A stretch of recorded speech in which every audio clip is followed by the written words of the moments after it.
aqui a doutora Ângela Cristina Celestino, ela é juíza eleitoral de Guarapari. Aqui à minha esquerda estão nossos dois colegas jornalistas, o Antonino Simões de Campos, do jornal Hora da Gente, e temos também aqui a presença da Rafaela Santos, que é do jornal 18 Horas, e também do site Informe Capixaba. Bom, nós vamos começar falando com a autoridade, né? Vamos começar falando da doutora Ângela. Boa noite, doutora Ângela. Muito obrigado pela sua presença. É sinal de muito prestígio para nós, muita honra recebê-la aqui.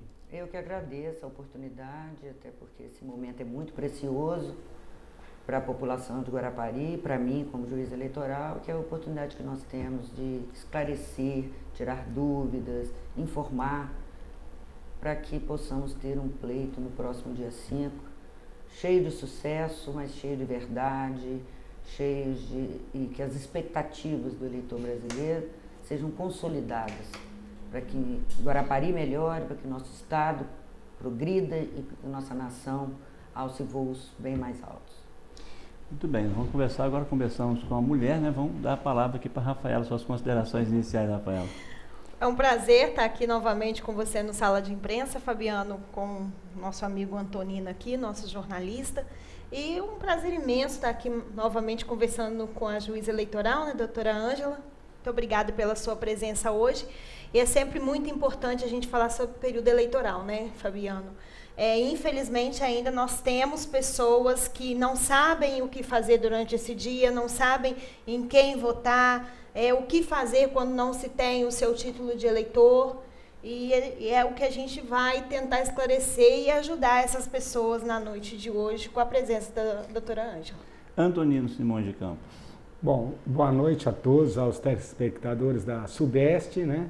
Boa noite aí para a doutora Ângela, nossa juíza eleitoral, a você também, Fabiano, e a Rafaela, nossa jornalista aqui também.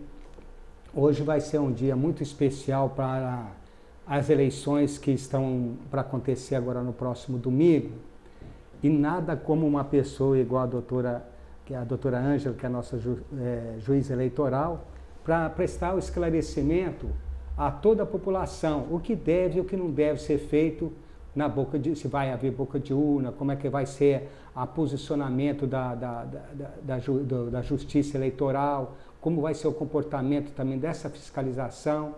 Então, tudo isso vai ser esclarecido agora com essas nossas perguntas aqui e a doutora nos respondendo e transmitindo para vocês também. Bom, você falando de boca de urna, eu quero já começar sendo bem objetivo, né? A doutora Ângela, quando nos recebeu semana passada, ela era bem objetiva também, quando ela falou, não, a gente fala o que tem que falar. E, sendo bem objetivo, doutora Ângela, boca de urna, em qualquer circunstância ou distância da sessão eleitoral, é crime?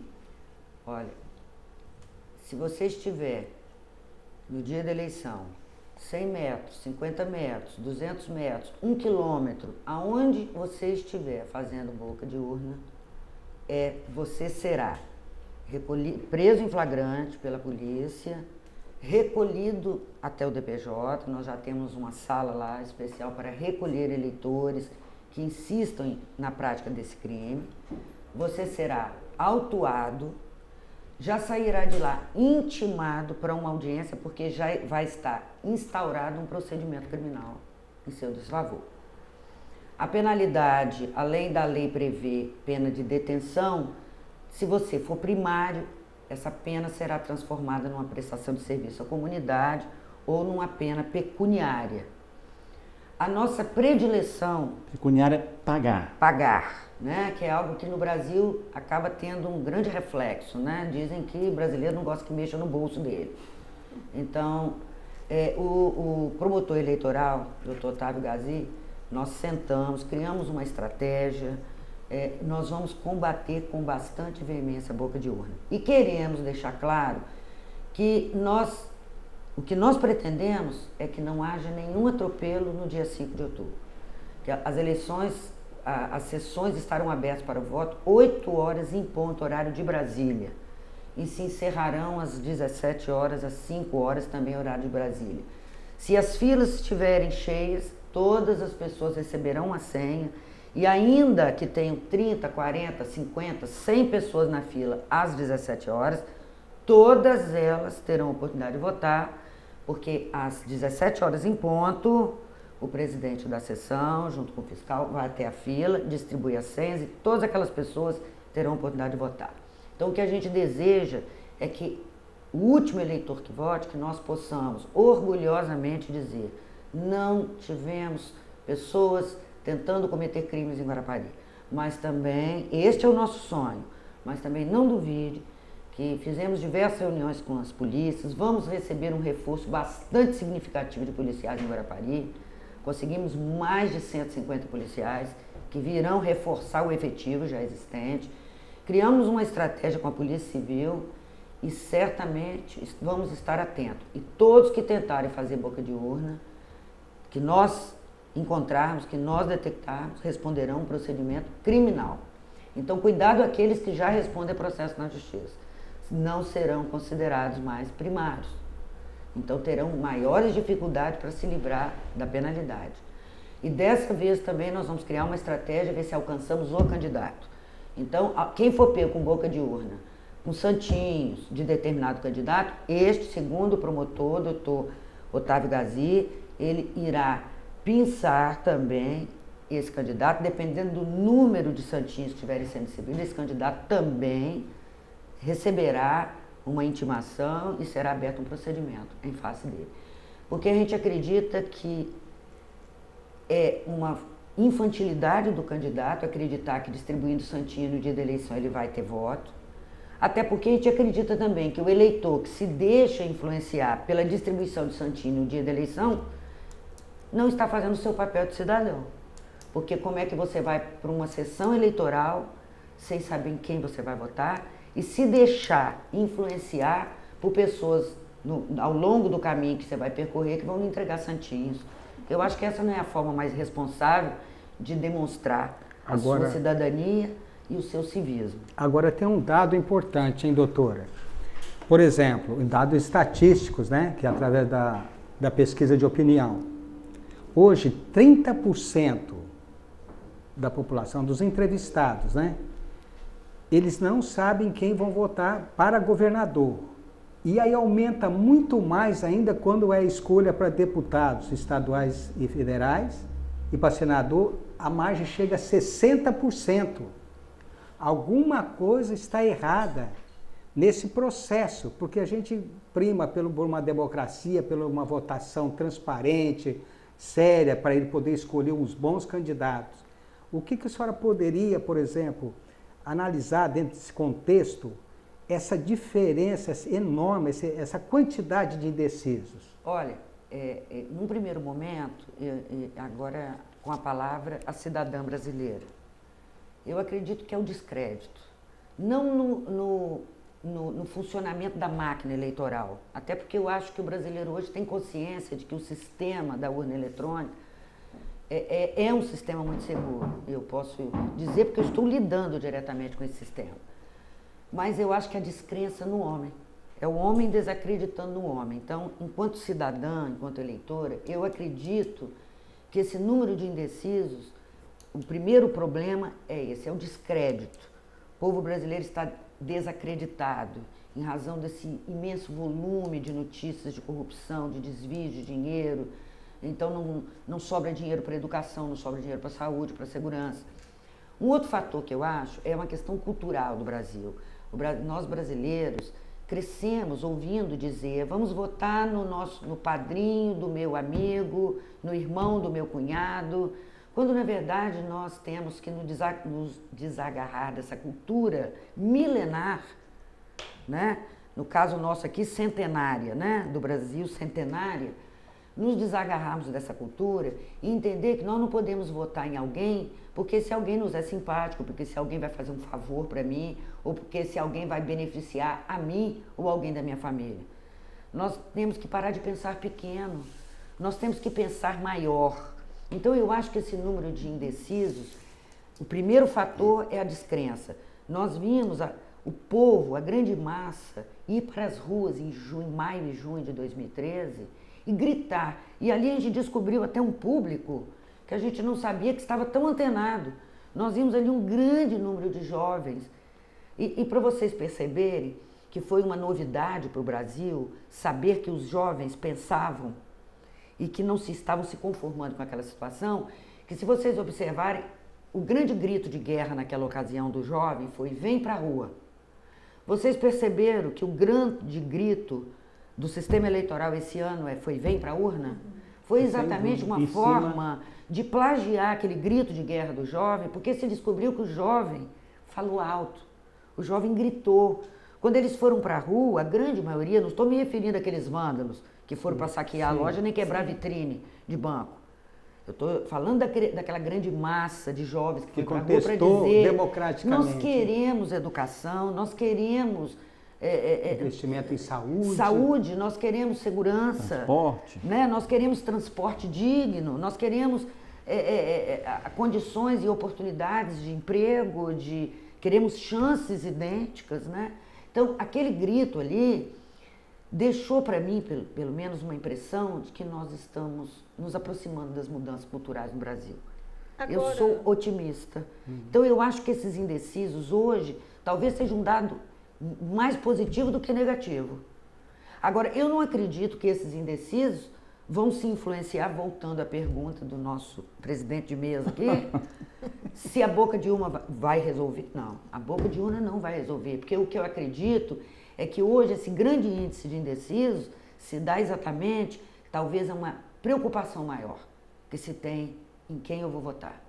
E eu volto a dizer, votar não é simplesmente olhar se aquele candidato é ficha suja. Isso é importante? Importantíssimo, foi um grande avanço para a democracia no Brasil.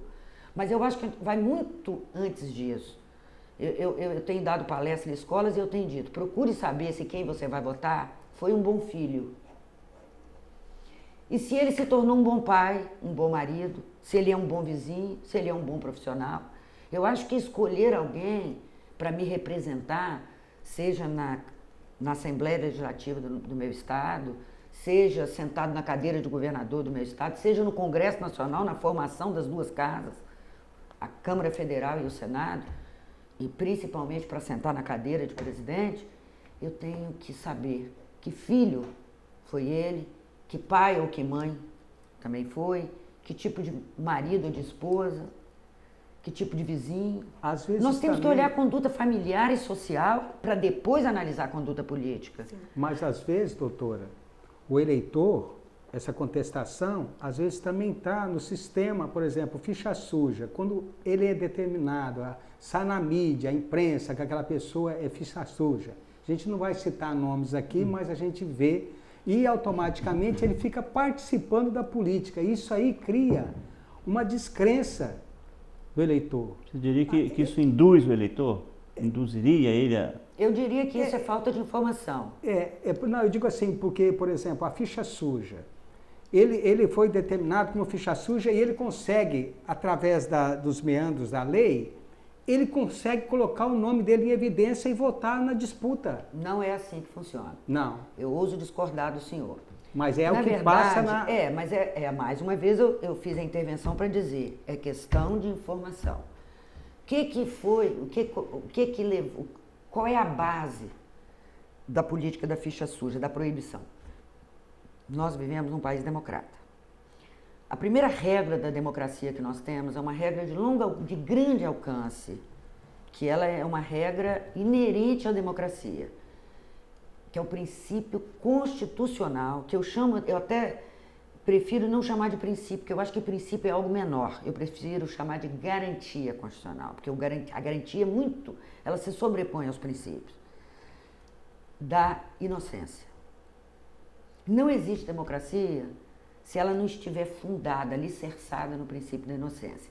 A grande característica da ditadura, do totalitarismo, do autoritarismo, é prender as pessoas sem lhes dar o direito da ampla defesa, condená-las sem o direito de provar a sua inocência. Então, um país que pretende ser democrata, a primeira pedra na construção da democracia é o princípio, é a garantia constitucional da inocência. O que isso significa dizer? Que enquanto a decisão judicial não transitar em julgado, ele não é ficha suja. Transitar em julgado. Transitar em julgado quer dizer, percorreu todas as instâncias recursais. Aí alguém há de dizer, mas no Brasil tem muito recurso. Olha, eu sempre gostei muito de estudar as questões históricas. História é algo que me apaixona muito. Então, quando eu achei que eu deveria fazer concurso para juiz, achei que aquilo ia...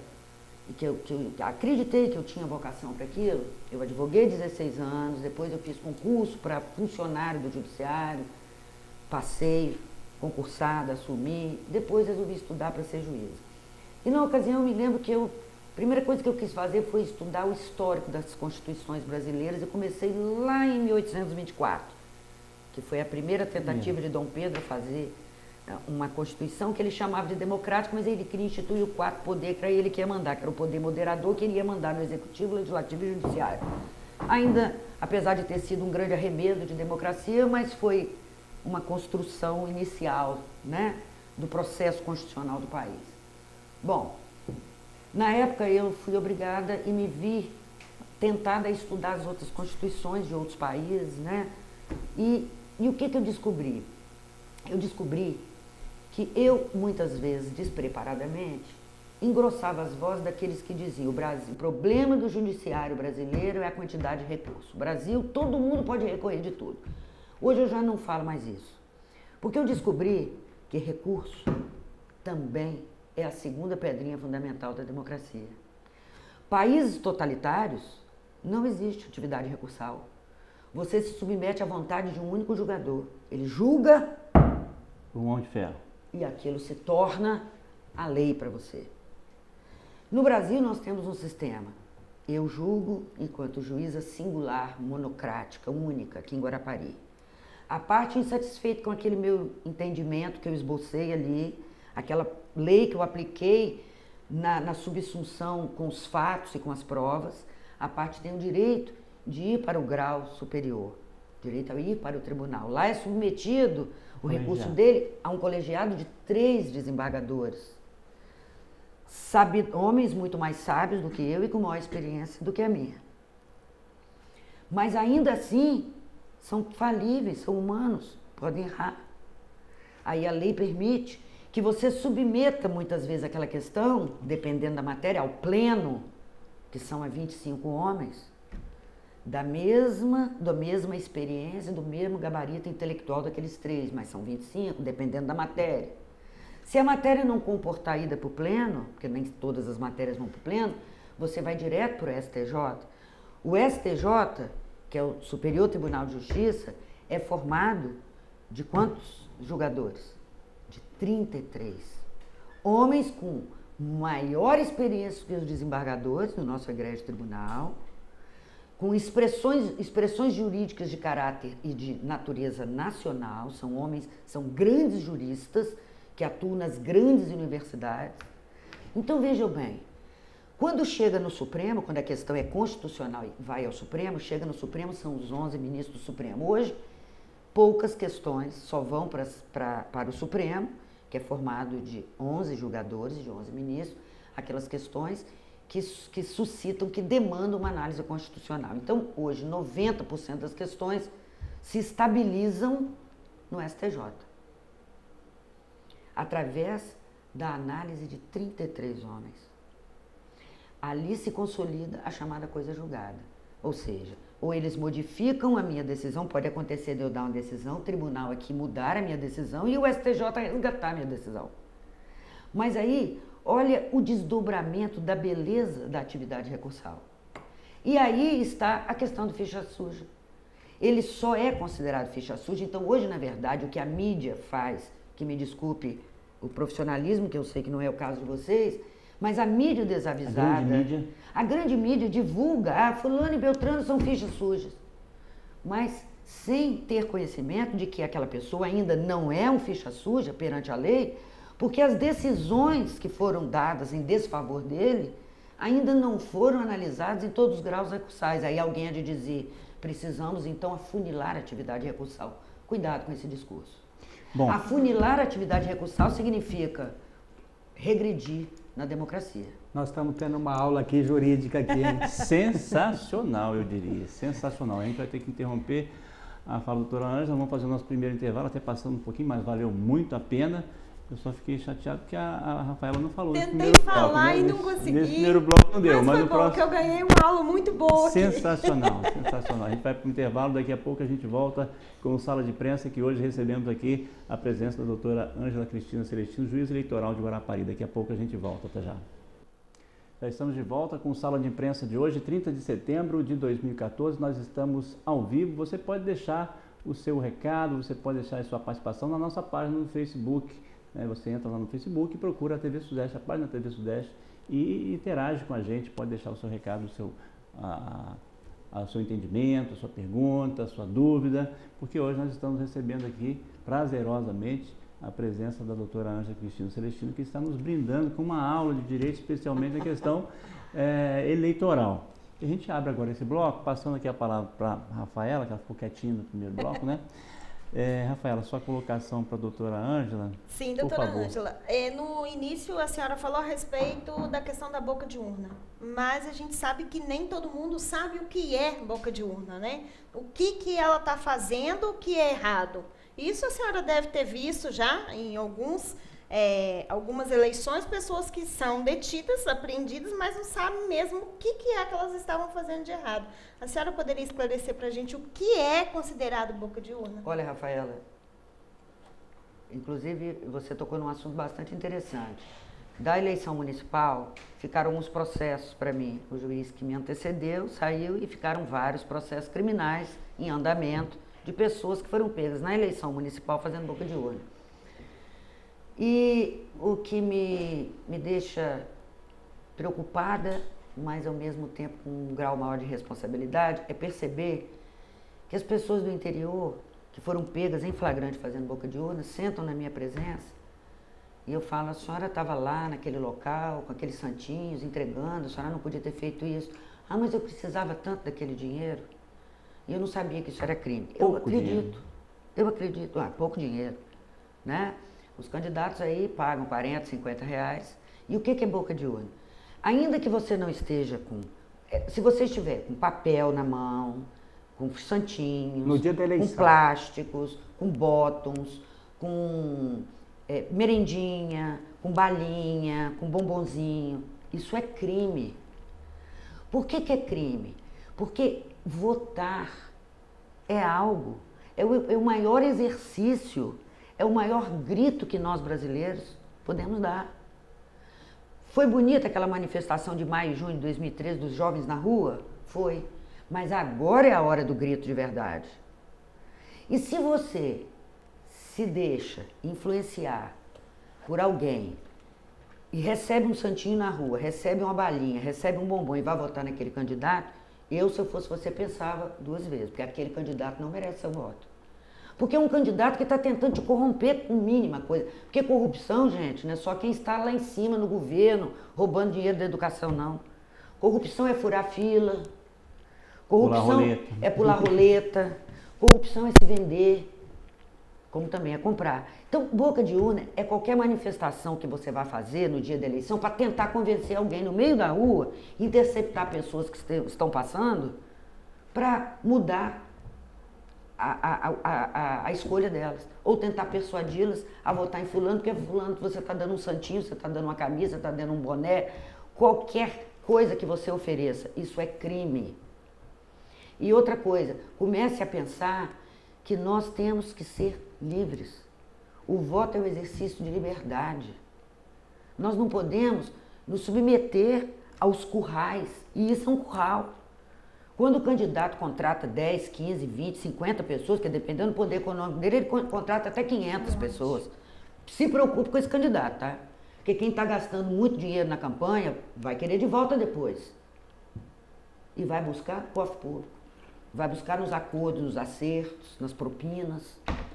Então nós temos que mudar nossa mentalidade como eleitores brasileiros.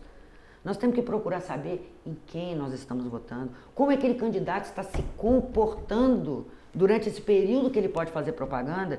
Ele está mostrando um projeto, um sonho para você sonhar junto com ele, ou ele está atacando o outro que está concorrendo com ele. Bom, agora a senhora falou de sonho, de sonhar junto, de atacar. No último debate que a gente viu no domingo, na Record, eu observei mais uma vez, não sei se vocês viram, não sei se a doutora Ângela acompanhou, mas mais uma vez, muito pouco, quase nenhuma proposta e um trabalho investigativo fenomenal, porque eles descobrem tudo da sua vida. É lamentável. Um trabalho investigativo assim, fantástico, eles descobrem tudo. Não, você fez isso, você esteve no partido tal, você esteve com fulano, mas propostas palpáveis, que podem mudar, ou que deveriam, né, pensar em mudar a vida do cidadão brasileiro, muito pouco. Então aí a gente vê que a senhora falou, né, a questão do ataque, muito pouco proposta e mais ataque. Agora, doutora, continuando essa questão, de manhã a gente vê que a cidade amanhece toda suja de papel. Isso também é crime? Isso também é crime. Gente, vamos imaginar, nós moramos numa cidade belíssima. Eu moro em Guarapari, eu trabalho em Guarapari, eu amo essa cidade. Como é que eu vou conceber chegar próximo à sessão que eu vou votar? Porque eu vou votar também. E encontrar a sessão coalhada de papéis que vão ser jogados pela madrugada, mas quero advertir. Se nós pegarmos em flagrante pessoas sujando a cidade, entornando os santinhos pelas ruas, no local de votação, nós vamos prender. Nós vamos prender o carro, vamos prender as propagandas, vamos prender quem está dirigindo. Não é esse o nosso objetivo. Mas nós não vamos fraquejar com relação às prisões se as pessoas forem flagradas cometendo crime. Agora, veja bem, uma cidade tão linda. Esse candidato, é aí que está entrando o estudo que o doutor Otávio está fazendo, o promotor eleitoral. Ele está fazendo um estudo porque nós vamos tentar alcançar o candidato. Nós vamos tentar alcançar o candidato, porque veja bem, se você chegar numa sessão e você vê